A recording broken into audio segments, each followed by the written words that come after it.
So, Kanika, welcome to the Something Big podcast. Thank you so much for being here. And Thank you. Thank you, Raghav. Thanks for having me. absolutely. And we are so grateful. I know we connected online recently, but for those of you who don't know, I'm super excited to have Kanika. And we just had a really good conversation on that. But she is an entrepreneur, an artist at heart, getting more and more into the film side of things. But even outside of that, just a creative, spiritual person. And we can't wait to know her story. But thank you again. And Thank you. before I start, Kanika, maybe can you tell everyone a bit about who don't know you, who you are, what do you do? Oh, that's very kind of you, Raghav. That generous introduction. Well, I'm just, well, I can say now, finally, I'm an actor. I'm a business owner and I'm a mom of two. I'm also an immigrant in Canada. So I was born and raised in Delhi and, Me too. I didn't know that. Yeah. oh, you were? That's amazing. So we're in Delhi. I was in Southern. Oh, amazing. I was in defense college. Really close. I know, it's great. So yeah, my background and my upbringing is in Delhi, and I moved here around 20 years ago, and I raised a family here, and now I am by default in a career and by passion back and forth. Yeah. And I think that's my favorite part about my life right now, to be able to go back and forth and live the best of both worlds. Yeah. Yeah. That's awesome. And maybe just to start where it all started, maybe when you first moved here, talk to me about what got you to move and what were some of the things you did to start your journey in Canada. You know, Raghav, interestingly enough, I was very young when I moved here. So I was 20 when I got married, and that's how I moved here. So my husband was born and raised here. And when I moved here, you know, at 20, you don't have that experience and wisdom of life where you know that this is a crucial time and you're in the peak of your life, so they say. I mean, I think all the time is the peak of your life. Like, I think I'm in the peak right now, and I'll be in the peak when I'm in my 70s too. But so to say, like, you're in the youth years, right? Like, you're young. And you don't take life so seriously. You go day by day. So when I moved here, I was married, and my whole focus was to make sure that I'm assimilated and I do well with that. Like, I'm a part of the Canadian culture. I'm a part of the new family that I was married into, and do a good job of it. Like, I was conditioned by my family that you have to be a good girl. So my whole focus was to, learn and just take day by day. Mm. So, and who knew, right? Like, at that time that I would get pregnant. So when I was married and I had a baby at 21. So life was really like going at it. And That must be crazy though, like from no responsibility to so many responsibilities. Oh, there were responsibilities before too back then. Oh, sure. I mean, no, you're right. But I think Indian women, like, it's by default. They're conditioned, they're wired with things that they have to do, no matter what age they are in, no matter what background or what careers they choose. There's always things that they have to navigate and maneuver in life. So, but yeah, 21, being a mom at 21 I think it was magic, because looking back, I knew that I felt that, oh my God, life has hit me by a storm, and how am I going to do this? How am I going to raise a baby in a new family, in a new country, in a new world? And I don't even know how to drive. I don't know. I haven't had a job here. I haven't volunteered here. There's no job experience. There's no qualification in Canada. So, but now when I look back at it, I feel like it was just meant to be. Yeah, that's awesome. And so what was the first kind of career or profession or first thing you did here? First time in Canada. I was always an artist at heart, like I told you, right? Like, I always had an inclination for performing arts, acting, modeling. I wanted to go to a pageant. I wanted to represent my country. So the first thing that I did after my baby was born, as I got into modeling.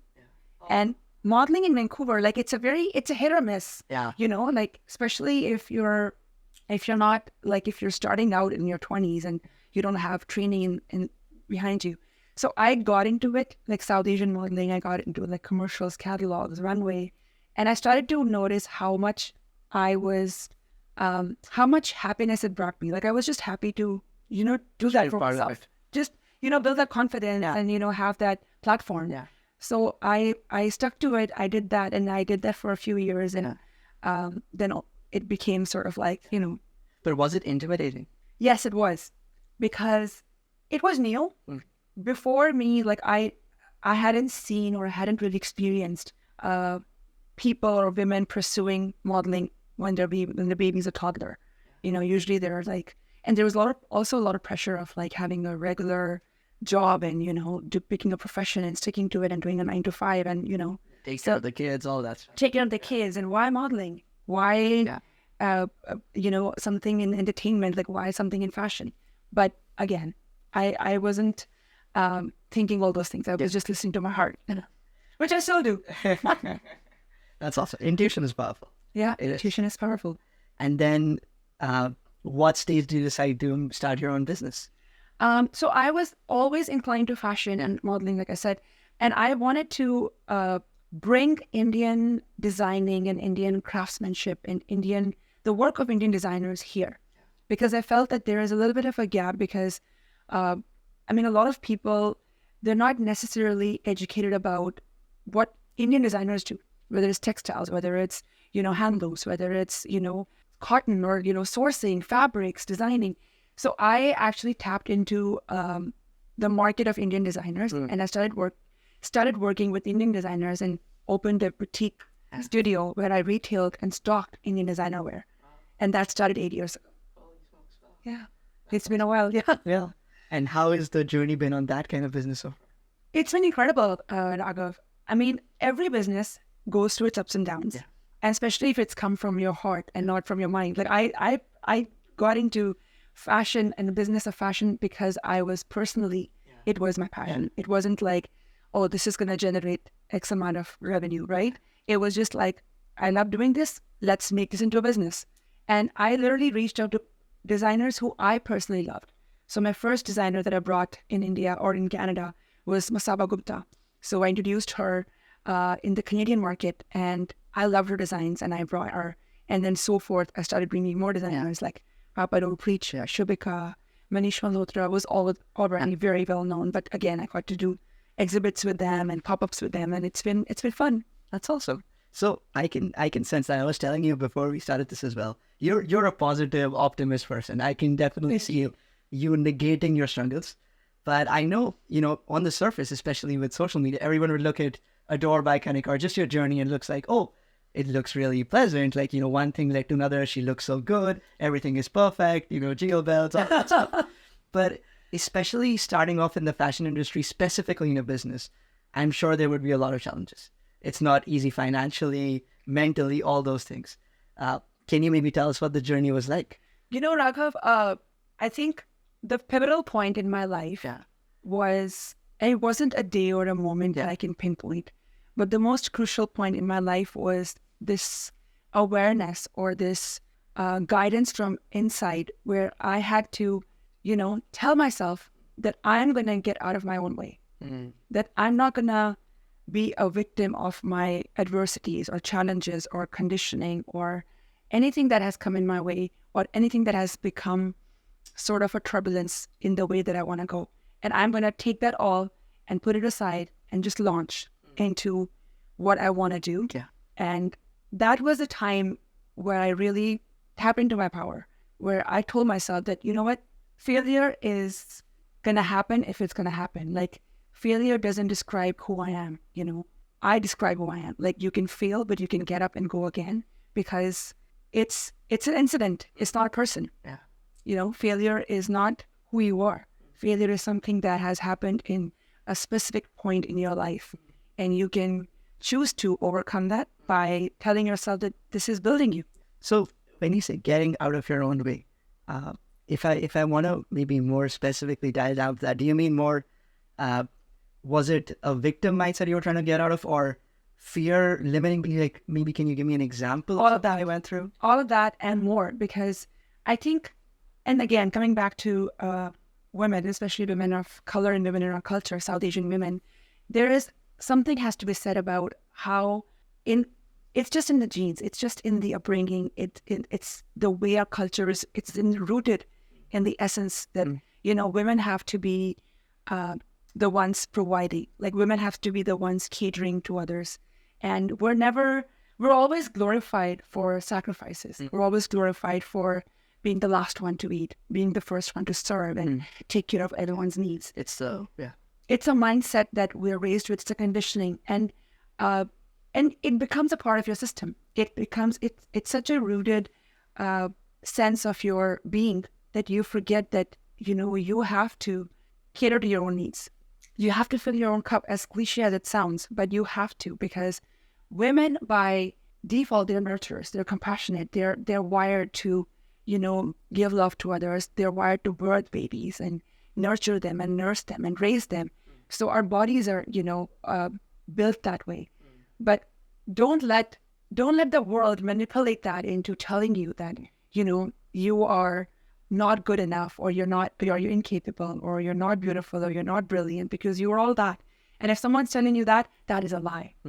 So I had to tell myself that I had to get out of that mindset where I give another person an opportunity to validate, because all the validation that I need and any other woman needs is within herself.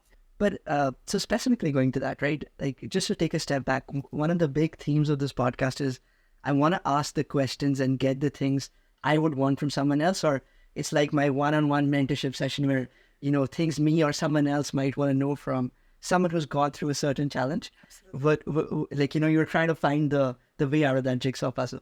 But specifically when you talk about, themes of taking care of yourself first, or feeding yourself and then empowering others or giving to others at the same time, not having those limiting beliefs. Maybe can you go through a specific instance or story if you're comfortable? Because I think that's what most people would like to listen and maybe get inspiration from. And sorry, just to give another step on that, because I find when we hear a lot about self-care and self-love, it is overused and misunderstood on social media, right? I think, and I could be wrong here, because I'm generally trying to understand that self-care, self-love doesn't mean, doing whatever you want irresponsibly, but it's with intention of how do you fill in yourself and then make it as a means of filling others. Absolutely. And Raghav, also self-care and self-love, I mean, they're very popular terms in the social media world, but it is different for everyone else. Absolutely. Like, what self-care to me is different from self-care to you. Yes. For me, self-care is making sure that I have 3 hours in the day just for myself, whether it's working out or doing my breath work or doing my affirmations. I'm someone who has become very, very accustomed to my discipline. So I know that if I start my day, I have to make sure that I spend at least 10 minutes before I look at my phone or I go brush my teeth. That 10 minutes is for my own self, where I do my breathing, I do my affirmations, and I do my gratitude.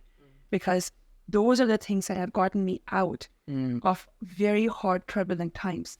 So why would I let go of that? So if I'm busy, or if I have a day where I'm like, go, I'm not going to sacrifice those 10 minutes in the morning, because that sets the tone for my day.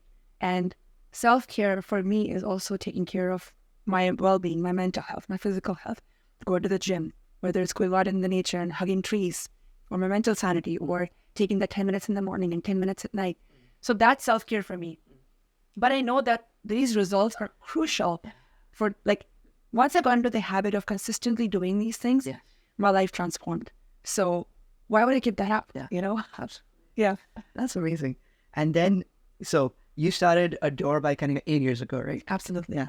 And then at what point did getting into films come into the horizon? Like, what was the inspiration? I always wanted to be an actor. Yeah. Like, when we were kids and somebody asked us, like, I was embarrassed to tell people that I wanted to be an actor, because, it's kind of like a very, really? Like, you want to be an actor? Especially when you're raised in a very conservative, traditional family, business family, like, performing arts and entertainment is out of the question. Like, that's not a career. Judged upon. Exactly. It's not a career. It's not for you, So it was like a dream it was a secret dream. I kept it in myself, and but when I started doing modeling, that's why I like doing modeling, because that gave me a little doorway into hope that things are possible at any age. Things are possible. Dreams can be fulfilled if you keep putting in the work and you're open to receiving the abundance of universe. Like, God will give you what you need at the time that is meant to be given. We may want something. I may want like something like a lot of money right now, but it will come when it's meant to be given to me. Like, I have to have trust in the journey of my life. Definitely. And then what was kind of like, at what point did it start for you? Was that recent, a few years ago, when you were like, you know what, yes, I want to get in acting? I did. Like, when you started confessing it and actually working towards it? So, earlier when I said I had to get out of my own way. So first of all, I had to tell myself, and I had to sit with myself, how serious is this? is this a dream that I just want to continue living my life and dreaming about? Or is this a dream that I actually want to act on and do something about? I had to do the dialogue with myself. And the answer was, this is something that I want to pursue because it is in alignment with my purpose. And it's not something that I want to do 9 to 5 or, pick a career that will, pay my bills. This is something more deep rooted where it is something that gives me happiness and validation within me, and I want to pursue it. So once I committed to it with myself, so once I made a commitment to it that I want to be an actor, then I brought it up with my family. And I had to go back and forth because, of course, it's something, being an actor is not an easy, not an easy career. For sure. Rejections, the waiting game, the audition. And just, I think, the idea of being judged all the time. The idea of being judged all the time, the idea of being rejected all the time, the idea of finding work. Yeah. Like it's not something that, it's not a regular career. Yeah. You have to be you have to have a little bit of insanity to choose something like this. And then once I sat my family down and I told them, like my husband is very supportive. And it was just a matter of explaining to him that this is very valuable to me. And I can only bring value to my family and my community and this world if I am truly following my purpose. And you were that convinced about following acting at that point. Only then I brought it up to my family. Otherwise, there was no point, Yeah. And once I got him on board and I got my family on board, then I got enrolled myself in acting school. And I've been going to acting school for 6 years. Holy smokes. So this started 6-7 years ago. Yeah. Wow.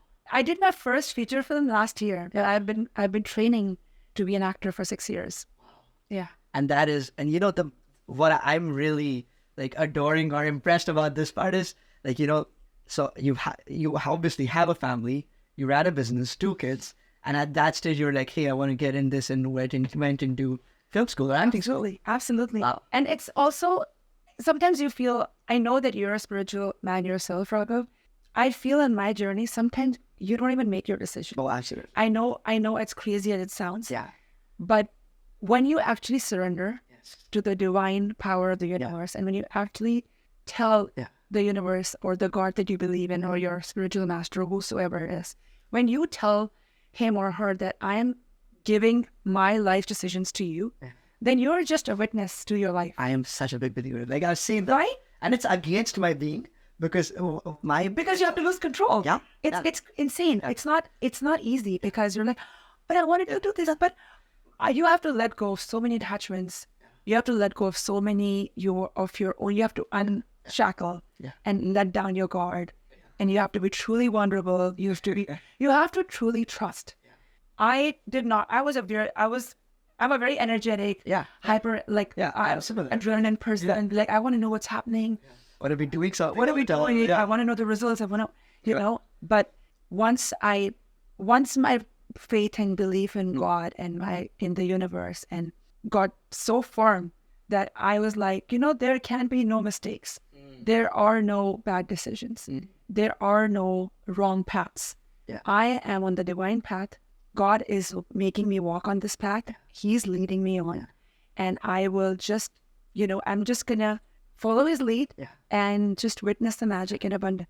So at what stage did you realize this? Because I think, I didn't realize this now, but you and I are similar in this way.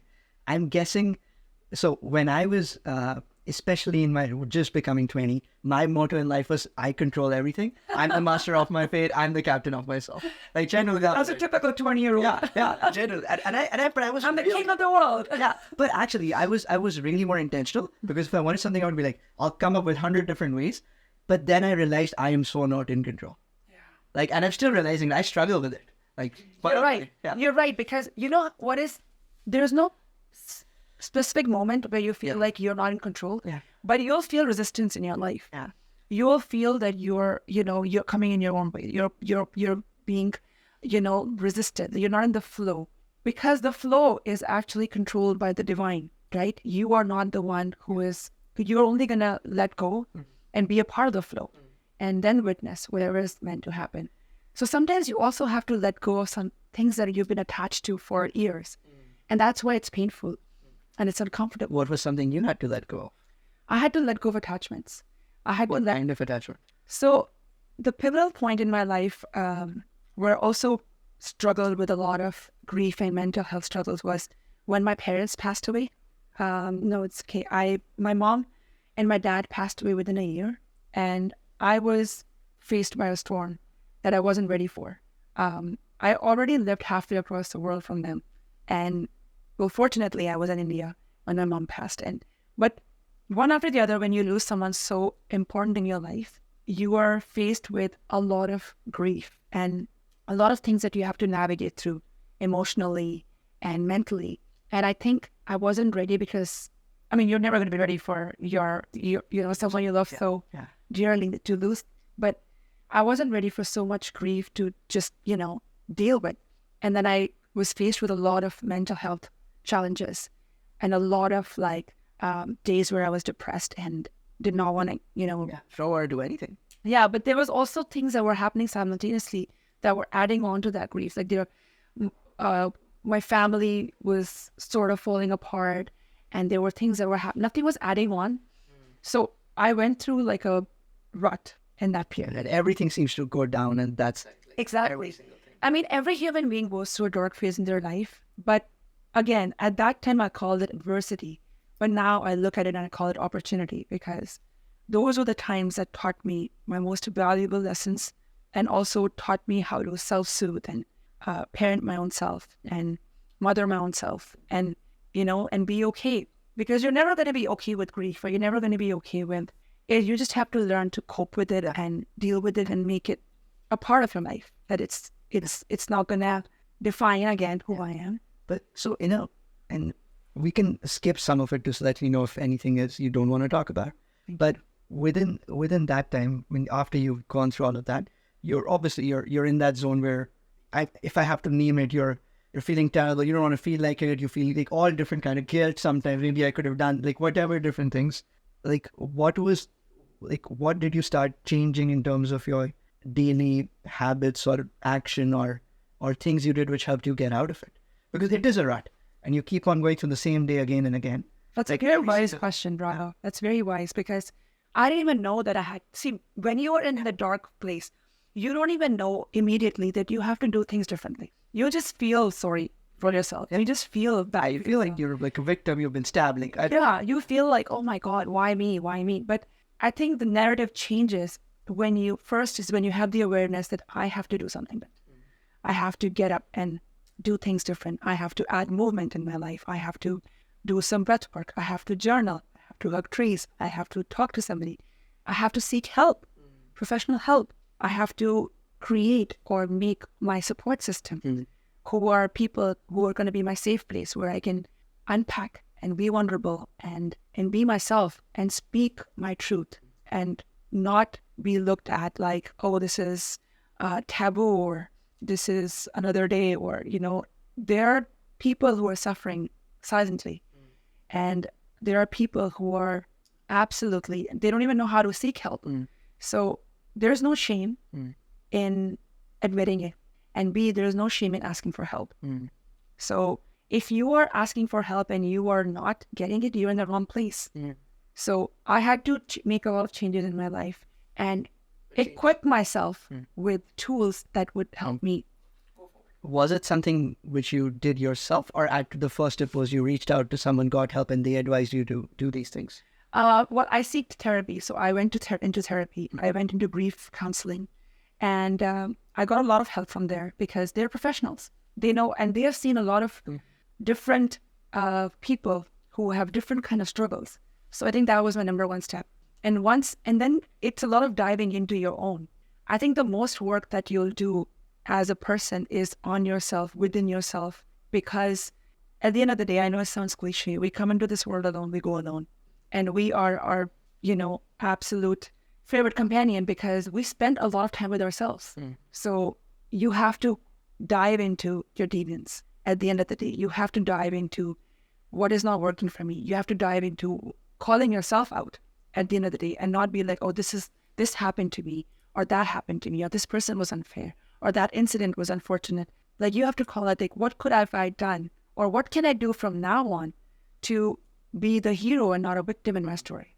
I know it's not easy, and I know it doesn't come right away. But you can make choices, and you can choose to be happy. Yeah. Yeah. And I think that is also the point where you realize I cannot control this. Like you could not have done anything. Even if you think you could not. No, and that's inevitable, right? Like that's the biggest spiritual truth. Like I know you read about it a lot and you listen to podcasts. I mean, that's why we're always like encouraging live this is your one life, but also don't forget that everyone has to go. So it's just making peace with what it is, right? And making the best of what we have today. Yeah. We have health today. We have our years.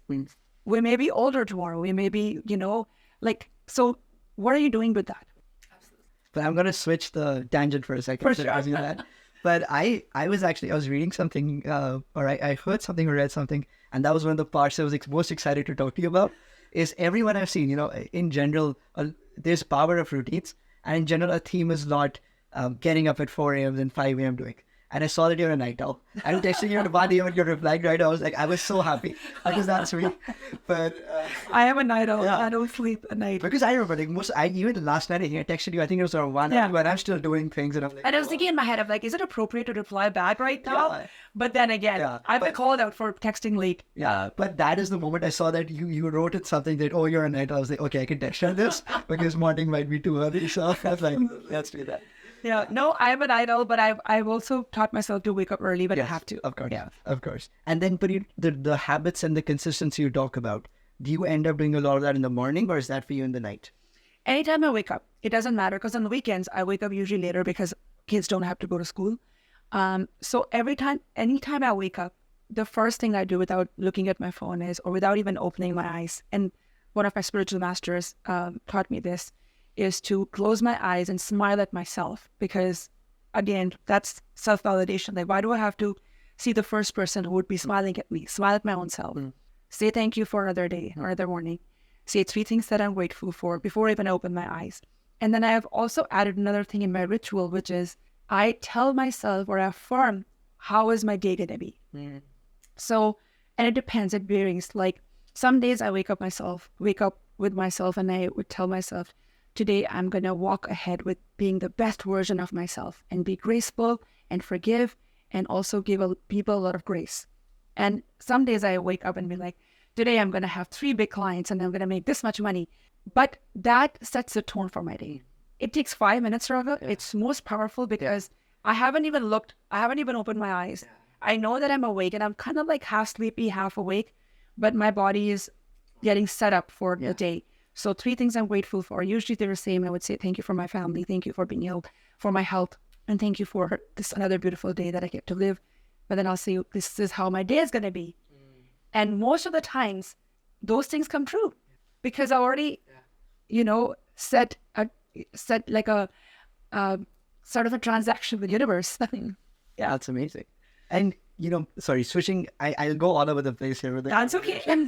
But now, I want to ask this with the context that so many times whenever we're starting a business, maybe it's a desired career and a hobby, what stops us is, hey, what will so-and-so say about it?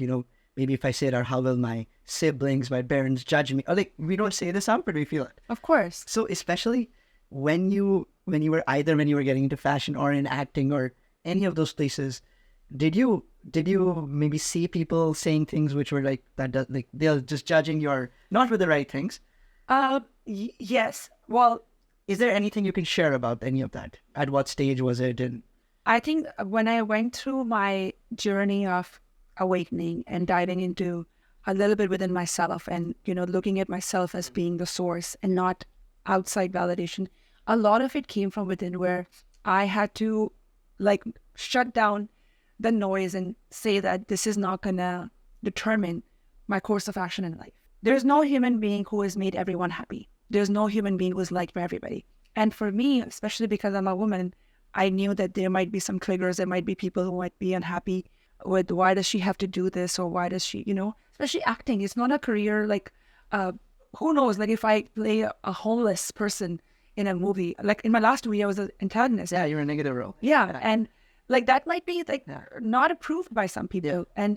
But again, I had to tell myself that this is not going to determine the course of action, because I'm not trying to offend anyone. That's not my goal in life. But I'm trying to follow my path with utmost truth and dedication. And when I know that I'm living my journey with truth and authenticity and discipline and love, there is no reason for anyone to feel like I'm offending them or judge me for anything, because it's nothing to do with them. It's my own life. Yeah. It's my own being. It's my own karma. It's my own path. But do you get affected by criticism or no? I think mindless criticism, not people who care about you telling you specifically. Not really. I had to. So a lot of my work was I had to like put my guard up with against meaningless criticism or shame or guilt or whatever, because it's my life. Yeah. I take full autonomy of it. Yeah. And also I want to lead by example for my kids. I want my kids to live a life where they're not constantly, battled with a lot of what should we do. Like, I want them to have the confidence early in life where I had to spend my years and show them that this is possible. You can live your life. You can live a life of your dreams if you would believe in yourself. That's more than anything else. Is that also part of the purpose you were talking about? Absolutely. Yeah. It was, because, again, I had to battle with a lot of like childhood conditioning that was that, women don't do this, or women, that's not meant for women, or that's not. And I look at myself like a divine human. Being a woman, being a man comes later. Like, I am on the path of fulfilling my truest desires, following my instincts, following my guidelines. And that's what's going to take me to my purpose. Like, if I am going to suppress my own instincts, desires are given to human beings because they are linked to your higher purpose. Like, if you have the desire, like a burning desire to do something that is different than mine, that means you are being given to that desire because you have something to do in that area, not me, because that's your path. You know what I mean? Like, I have a daughter. I am a daughter of somebody.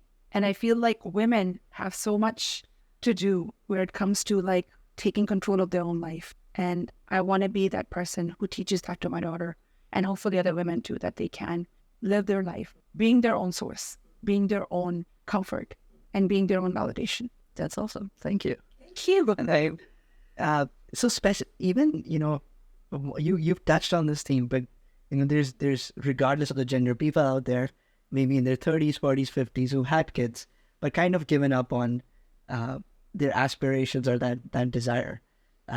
If you could, shake them and tell them something, what would that be? I see a lot of people who have chosen to dedicate their lives to their kids, which I admire. Like, and they are happy. They are fulfilled. They're doing good. They're truly fulfilled because they don't have the desire to do anything else.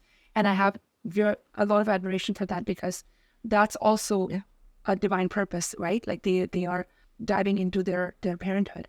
But I also see people who are not.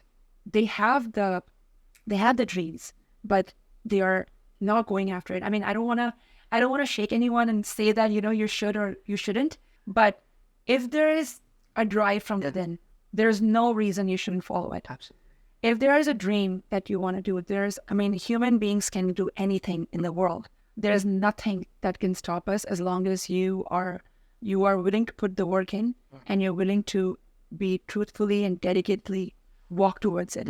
So I would like to shake them and remind them that their dream, that they're constantly having this dream, because it's the sign of the universe who's tapping on the door to come on, wake up. There's something waiting for you. Your gifts are waiting for you. Your treasure is waiting for you. Have you read The Alchemist? I have. That is the exact, It's a long time ago when I was a child. Okay, it talks about Powerful, this. absolutely, It is. That's awesome. And so, within this, at this stage, you're doing multiple things. What's the vision now? Career-wise, Just life-wise. That includes your career, but life-wise, I think I really want to follow this path of being spiritually aligned. And when I say that, I want to live authentically. I don't know if 20 years from now I'm going to be the same person, because I'm not the same person that I was 10 years or 20 years ago. I'm a completely transformed being. But what I want to do in my life is to live my truth and to be able to say that I don't regret anything, because I was guided and I did what I did, and I chose the path, and there's no mistakes and there's no regrets. I really hope that I can give a version of myself to my family and my community that is truthful and solid, and someone who is not, I mean, I don't have a big agenda in life, because once you surrender, I'm literally flowing. I'm not gonna question too much that why did this happen or why did this not happen. Like even with my acting, I know I want to be an actor. I want to be in movies, and I hope to see myself in more movies and more series or all of that.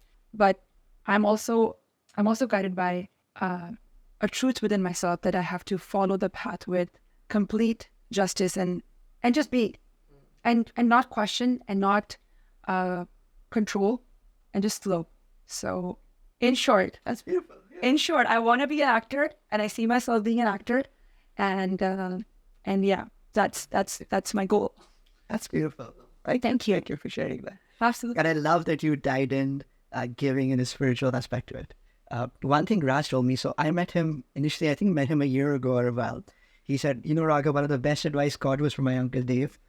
And he said, I don't know how this works, but when you start giving, things work out better for you. Something like this. And I Absolutely. And for me, I was never from the point of, I never came from a point where I'm like, I want to make a decision of giving. Like it never came to me. But even with my business, every woman who walks into my boutique studio for shopping, like I absolutely take so much pride in telling them that, they are beautiful and they're brilliant and they are strong and they're like, I think as women, we forget. And for me, I'm not giving a compliment or I'm not giving a piece of advice, or it's just reminding them that they are wholesome and they're powerful. And it gives me happiness when I give that, So if I could spend the rest of my life just telling women that they are powerful and they are brilliant and beautiful and creative and artistic and strong and resilient, I would be happy. And what advice would you I don't know how to ask this question, right? But I'm still going to try. There's a lot of challenges in general, which I think a woman would face more. That it could include, for maybe it's a single mom out there, maybe someone struggling financially, maybe someone who's trying to do everything together and just the responsibility is could be a variety of scenarios. If you could have that heartfelt conversation with them and specifically maybe teach them something or help them, equip them with something, what would that be? I would tell women that, to summarize everything, I would tell women that everything they ever needed or want in their life is within them. So if the world tried to manipulate them into saying that you're not beautiful or you're not smart or you're not capable, that is just a way of manipulating it so that they find the comfort or they find the reliability on other people. But women are designed and meant to be wholesome. They have everything they need within themselves, the power, the intuition, the divine feminine, the strength, the source that, builds the society, that, births babies and, nurtures them and nourishes them. They have everything within them. So if you can tap into that, your goal, just tap into that power and tell yourself every day that you got this and you can move forward with love and grace and compassion, because that's all we're given by God, right? And we just have to embrace it and accept it and move ahead. Thank you. Thank you so much. I think that covers pretty much all of the different themes I wanted to touch on. Thank you. Is there anything you feel we can talk about more, which I can add here? No, I loved your questions. I think they were very wise and very wholesome. I mean, and I mean, you were very wise for your years ago. I'm really impressed. No, thank you. That was great. Yeah. Kanika, maybe can you tell me any kind of things when you first moved here as an immigrant, some challenges or some stories which you really had to come out of, or things which happened? Yeah, absolutely. Raghav, when I moved here, it was the year of 2004. So you're looking at about almost 20 years. Life was very different. The system was very different. I moved here and I was super young. Even though I moved from a very metropolitan city called Delhi, it was, but when I moved here, I noticed instantly how I was looked and perceived at. Almost everybody asked me if I was educated, if I knew how to speak English. I was almost people made fun of my accent because I did not have a Canadian accent. And I was really because I was married so early, I felt that the world was not ready for me. Canada was not ready for me because I moved from a city and I got into this place and I married, and I almost felt like I had to justify everything that I did. I remember this one time, because I was always inclined in fashion and I always dressed my part, and that's just who I am. I always like to dress up and bring my A game, no matter where it is, right? And I remember people asking me, and this specific person, she's like, "Why are you so dressed up?" And I was like, "Why is that a concern in my head?" So to cater to people or to cater to what they were expecting of me, I started to minimize and dim my light, and I started to like dress down, and and then again, people will ask me like, "It's Wednesday afternoon. What are you dressed up for?" I would wear my heels, and that's how I showed up in the world. And soon after, I realized, that I am doing an unjust thing to myself. Like, I'm minimizing my own light and diminishing my own light because to make other people comfortable around me. And I'm like, no, screw that. That's not gonna happen. I did that, in different ways, Exactly, right? And I was like, not only am I gonna, show up as who I wanna be, I will bring that here. So that was one of the biggest reasons why I got my business, where I'm like, I want to bring that fashion, Indian fashion, that Delhi fashion, Bombay fashion here, and show it to people that, this is also part of lifestyle, where you can, dress up and not be in your yoga pants all day. That's a big thing. We joke about it all the time. There's no fashion here. There's no fashion, but I, at that point, I know it's a small thing, like someone saying that, like, it's not a racist comment or it's not, but it hit me because I'm like, why am I being judged for being who I am? Absolutely. It's more about the authenticity. Exactly. Yeah. So I was like, nope, I'm going to, be the change that you want to see in the world. Yeah. And I want to see more people dressed up and, bringing their fashion sense out, and let's do that. So that's awesome. And at what stage did I also saw a lot of things you're doing emceeing? Yeah. When did that happen? And you did some really good celebrities too. Like, yeah. I did. There was a phase in my life. Actually, I was hired to be a fashion editor for a magazine called Urban. Yeah. So I was a fashion editor for 5 years. And they actually wanted to open up a segment of interviewing. So I went to BCIT and did some broadcasting courses because I wanted to, again, I love stories, I love interaction, I love inspiration.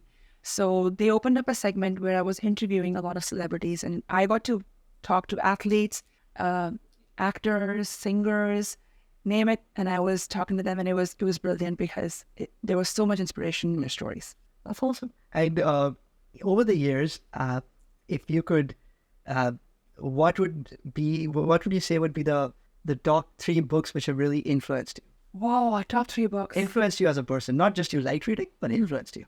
Well, the top one would be just Ask the Universe. Have you read it? No, I have not. It's the smallest book. It's like, I don't know, it's like 30 pages or something. It's like a tiny little book. And that changed my way of looking at life. And I read it after when I was going through my grief. Read it. It's amazing.